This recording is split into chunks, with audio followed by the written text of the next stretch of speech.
Hello everyone, the inspire learner में आपका स्वागत है। आज हम पढ़ेंगे acid base and salt class 10th का चैप्टर नंबर 2। ठीक है, अब हम इसको जानेंगे कि एसिड और बेस क्या होते हैं। देखिए, एसिड और बेस हमारे ऐसे सब्सटेंस हैं जो हमारे सराउंडिंग में प्रेजेंट होते हैं। ठीक है, अगर हम एसिड्स और बेस को अगर मिला देते हैं, ठीक, तो हमारे पास एक नया सब्सटेंस बन के आ जाता है, उसको कहते हैं हम सॉल्ट।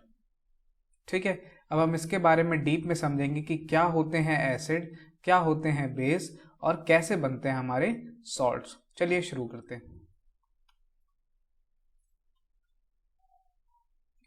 सबसे पहले आता है हमारा एसिड्स। तो देखिए, एसिड हमारे ऐसे सब्सटेंस होते हैं जो टेस्ट में सोर होते हैं, मतलब उनका अगर टेस्ट देखें हम तो वो सोर इन टेस्ट हैं। ठीक है, अगर हम उसको टेस्ट करें, ठीक, चेक करें, तो वो ब्लू कलर के लिटमस को कन्वर्ट कर देते हैं रेड कलर में। ठीक है, कुछ एग्जांपल्स हैं हमारे पास, जैसे कि सिट्रिक एसिड और लैक्टिक एसिड। ये हमारे कुछ एसिड्स हैं। सिट्रिक एसिड किस में प्रेजेंट होता है? हमारे खट्टे फ्रूट्स में, जैसे कि लेमन, ऑरेंजेस। और लैक्टिक एसिड होता है हमारा जो हमारे मसल्स में बनता है। ठीक है, देखिए, फिर आते हैं हमारे बेसिस। तो बेसिस क्या होते हैं? बेसिस हमारे बिटर इन टेस्ट होते हैं। ठीक है, हल्के से बिटर होंगे, कड़वे होंगे, और ये सोपी इन टच। ठीक है, हल्का सा सोपी जैसे फील होगा। ये क्या करते हैं? रेड कलर लिटमस को ब्लू कलर में कन्वर्ट करते हैं। रेड कलर लिटमस को ब्लू कलर में कन्वर्ट करते हैं। इनके कुछ कॉमन एग्जाम्पल है वॉशिंग सोडा और बेकिंग सोडा। ठीक है, अब आप सोच रहे होंगे व्हाट इज लिटमस, ये क्या है जो ब्लू कलर को रेड कलर में कन्वर्ट कर रहा है और रेड कलर को ब्लू कलर में कन्वर्ट कर रहा है? तो ये हमारे होते हैं इंडिकेटर्स। ठीक है, इंडिकेटर्स का क्या काम होता है? इंडिकेटर्स का काम होता है कि वो पता करे कि जो सब्सटेंस है हमारा वो एसिड है या बेस है। ये पता करना हमारा इंडिकेटर का काम है। तो लिटमस हमारा वन ऑफ द इंडिकेटर्स है। तो क्या और भी इंडिकेटर्स होते हैं? बिल्कुल हाँ, देखते हैं। हमारे पास कुछ इंडिकेटर्स हैं, जैसे सबसे पहला है हमारे पास लिटमस। लिटमस पेपर हमारे दो तरह के कलर का होता है, एक ब्लू होता है, एक रेड कलर का होता है। अगर हम उसको एसिड में ब्लू कलर का लिटमस को डालें, ठीक, तो वो चेंज हो जाता है रेड कलर में। और अगर रेड कलर के लिटमस को डालें तो कोई चेंज नहीं होगा। ठीक है, और अगर बेस में रेड कलर लिटमस को डालें तो वो ब्लू कलर का हो जाएगा, और अगर ब्लू कलर के लिटमस को डालें तो कोई चेंज नहीं आएगा। दूसरा आता है हमारे पास फेनोफ्थलीन। ठीक, फेनोफ्थलीन क्या होता है? ये जब इसको हम एसिड में डालते हैं तो ये कलरलेस हो जाता है, और जब इसको हम बेस में डालते हैं तो ये पिंक कलर शो करता है, हल्का सा पिंक कलर शो करता है। ठीक है, तीसरा है हमारे पास मिथाइल ऑरेंज। मिथाइल ऑरेंज क्या होता है? जैसे ही हम एसिड में उसको डालते हैं वो red, dark red colour show करता है, और जैसे ही हम उसको बेस में डालते हैं वो येलो कलर शो करने लगता है। ये तो हो गए हमारे ऐसे इंडिकेटर्स जो हमें लैब्स में मिलते हैं। ठीक है, क्या हम ऐसे इंडिकेटर्स भी हमारे पास है जिससे हम घर में पता कर सकते हैं कि वो एसिड है या बेस? तो बिल्कुल देखते हैं। ऐसे इंडिकेटर्स को कहते हैं हम नेचुरल इंडिकेटर्स। नेचुरल इंडिकेटर का क्या काम होता है? नेचुरल इंडिकेटर्स ऐसे इंडिकेटर्स होते हैं जो कोई फ्रूट्स या वेजिटेबल की फॉर्म में होते हैं और जो हमारे आसपास होते हैं, नेचुरली प्रेजेंट होते हैं। उससे हम चेक कर सकते हैं कि हमारा जो सब्सटेंस है वो एसिड है या बेस है। ठीक है, जैसे कि हमारे पास कुछ नेचुरल इंडिकेटर्स है, रेड कैबेज, ठीक है, टर्मरिक होती है हल्दी हमारे पास, ग्रेप जूस होता है, टर्निप स्किन है, करी पाउडर है, चेरीज है, बीटरूट है, अनियन है, टमाटोज है। ये सारे हमारे कुछ इंडिकेटर्स हैं जो शो कर देते हैं कि हमारा जो सब्सटेंस है वो एसिड है या बेस है। कुछ हमारे पास ऐसे इंडिकेटर्स भी होते हैं जिनको हम कहते हैं यूनिवर्सल इंडिकेटर्स। ठीक, हमें ये तो पता चल जाता है कि कोई सब्सटेंस एसिड है या बेस है, लेकिन हमें ये नहीं पता होता कि वो सब्सटेंस कितना एसिडिक है और कितना बेसिक है। हमें उसकी स्ट्रांगनेस के बारे में नहीं पता होता। तो इसलिए हमारे पास कुछ इंडिकेटर्स हैं जिनको कहते हैं हम यूनिवर्सल इंडिकेटर। एक यूनिवर्सल इंडिकेटर है हमारा पीएच पेपर। पीएच की फुल फॉर्म होती है पोटेंस स्ट्रेंथ। ठीक है, तो पोटेंस स्ट्रेंथ पेपर होता है हमारा। ये पेपर से हम इसको चेक करते हैं कि कितना ये इसकी एसिडिटी है और कितनी इसकी बेसिसिटी है, ये हम इसको चेक कर पाते हैं। और अगर कोई सब्सटेंस न्यूट्रल है, जैसे कि मैंने बताया, अगर एसिड और बेस मिलता है तो वो सॉल्ट बनाता है, सॉल्ट प्लस वाटर बनाता है, ठीक है। तो वो न्यूट्रल हो जाता है। सॉल्ट का कोई भी ना तो एसिडिक होता है ना वो बेसिक होता है, वो न्यूट्रल होता है। तो कोई सब्सटेंस एसिडिक भी हो सकता है, कोई सब्सटेंस बेसिक भी हो सकता है, ठीक, और कोई सब्सटेंस न्यूट्रल भी हो सकता है। तो वो तीनों चीज को शो करता है हमारा पीएच पेपर। जैसे कि आप देख रहे हैं यहाँ पे एक्सट्रीम, यहाँ पे लेफ्ट में आपको रेड कलर देखने को मिल रहा है। एक्सट्रीम रेड क्या शो कर रहा है आपको? ये मोर एसिडिक शो कर रहा है। ये बता रहा है कि यहाँ पे स्ट्रॉन्ग एसिड है, ठीक है। और यहां देख रहे हैं आप ब्लू कलर देख रहे हैं, ये ब्लू कलर आपको क्या बता रहा है? यहाँ पे स्ट्रॉन्ग बेस है। तो ये शो करते हैं हमें कितना ज्यादा सब्सटेंस एसिडिक है, कितना ज्यादा बेसिक है। 1 से 6 तक आपका नियर अबाउट एसिडिक होता है और 8 से 14 तक आपका बेसिक होता है। ये 7 वाला आपका न्यूट्रल होता है, ठीक है। अगर हम वाटर का पीएच चेक करें तो हेल्दी वाटर का पीएच जो होता है नियर अबाउट 7 होता है, ठीक। उस वाटर को अगर हम पिएंगे तो वो हमारे लिए हेल्दी होगा, ना तो वो ज्यादा एसिडिक होगा ना वो ज्यादा बेसिक होगा। क्या हमारे पास और भी कोई इंडिकेटर्स हैं? तो बिल्कुल, देखते हैं आगे। अब आते हैं हमारे पास ऑल फैक्टरी इंडिकेटर्स। तो what are all factory indicators? ये एक ऐसे सब्सटेंस होते हैं जिनकी स्मेल चेंज हो जाती है अगर हम उनको एसिडिक और बेसिक मीडियम में रखें। कुछ एग्जांपल ऐसे कि हमारा अनियन, क्लोव और वनीला। अगर हम इनको एसिड में रखेंगे तो इनकी डिफरेंट स्मेल आएगी, बेसिक में रखे तो इनकी स्मेल चेंज हो जाएगी। तो मतलब ये हर एक एसिड और बेस में डिफरेंट डिफरेंट हमें स्मेल देंगे, जिससे कि हम स्मेल करके पता कर सकते हैं कि वो एसिडिक है या बेसिक सब्सटेंस है। तो ये भी पता करने का एक हमारे पास तरीका है। अच्छा, एक चीज और, एसिड्स के पास क्या होते हैं? एसिड के पास हमारे H+ आयंस प्रेजेंट होते हैं।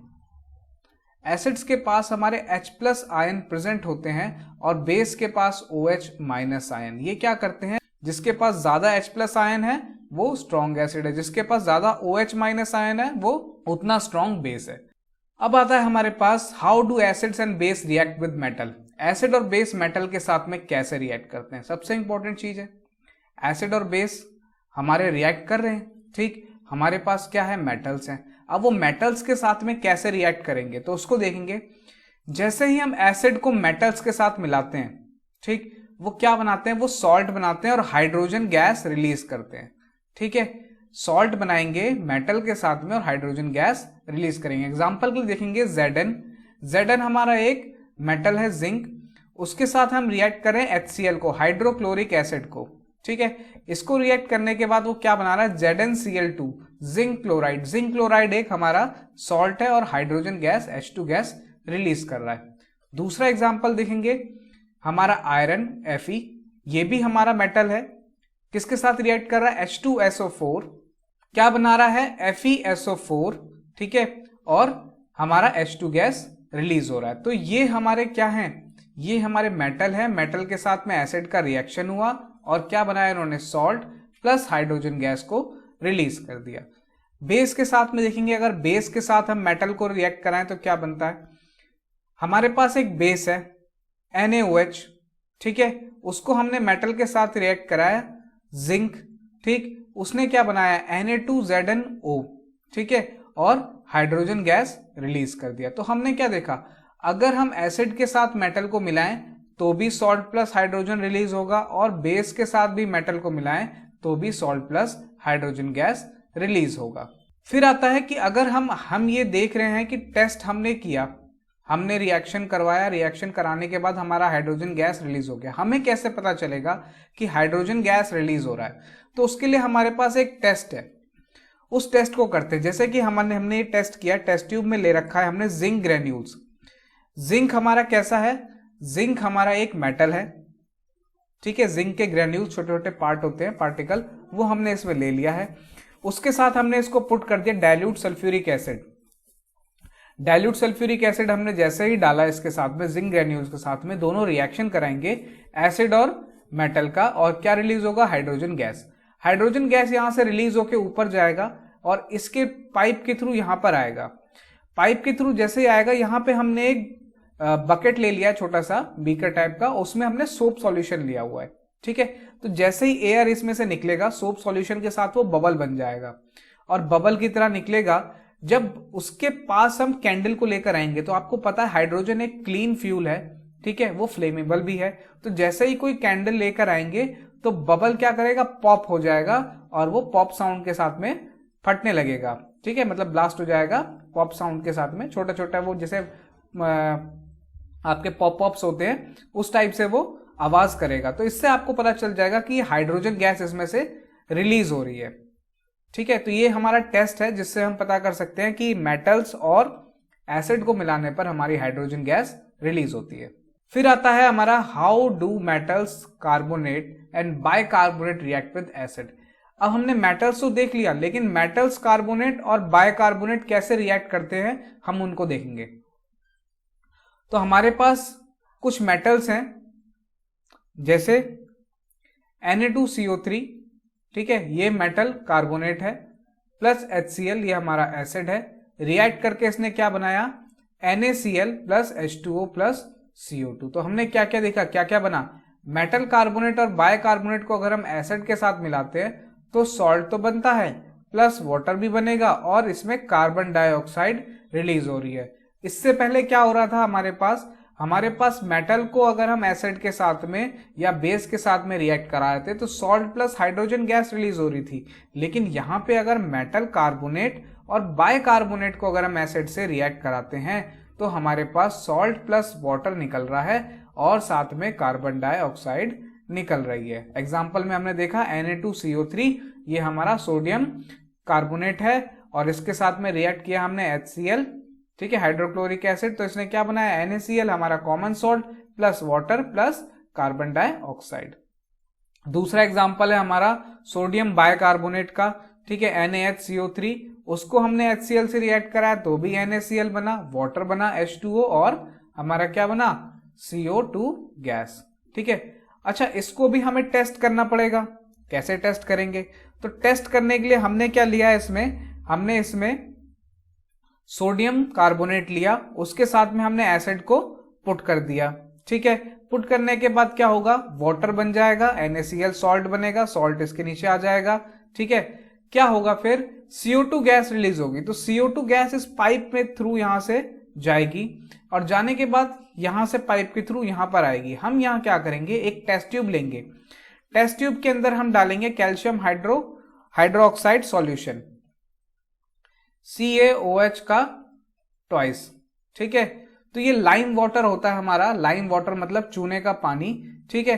तो जैसे ही उसके अंदर कार्बन डाइऑक्साइड जाती है उसके साथ एक रिएक्शन हो जाता है, लाइम वाटर क्या होता है, टर्न्स मिल्की, ये मिल्की कलर का हो जाता है, ठीक है, व्हाइटिश रंग में हो जाएगा ये, जिससे हमें पता चल जाएगा कि ये जो हमारा रिएक्शन है इससे हमारा CO2 कार्बन डाइऑक्साइड निकल रही है गैस, ठीक है।